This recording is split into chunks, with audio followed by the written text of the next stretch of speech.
Ito yung mga pasero, walang masakyan. Tawag-tawag mong late na sa trabaho, yatid ko, libre.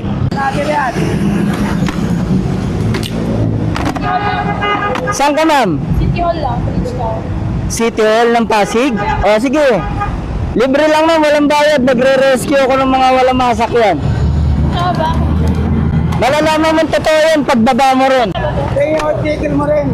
Ah, Kakabit ko sa helmet. City Hall. Ah, yan. Sige, sakay, ma'am. Baka may bayad to, kuya. Walang bayad yan, ma'am. Mamaya pagbaba mo, malalaman mong walang bayad yan. Di ba? Okay. O, pre, para sa'yo. Kita mo ako pa nga nagbabayad sa, sa barker. Kasi yun ang tagatawag ko ron.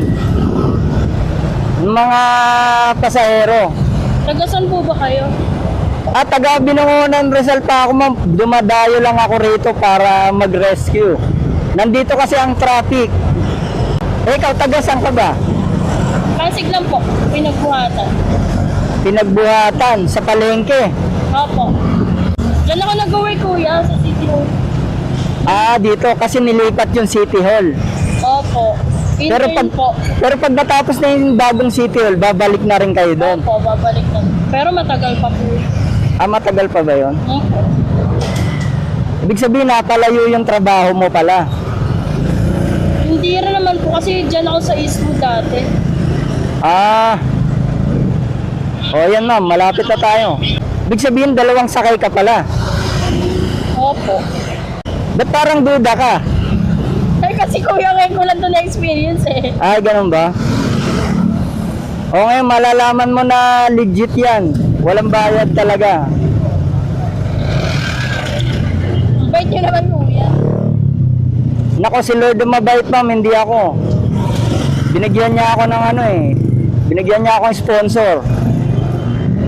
Ah.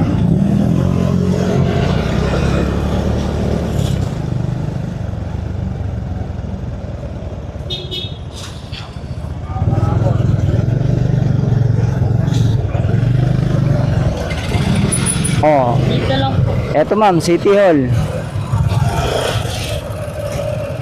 Thank you, kuya. You're welcome. Thank you po.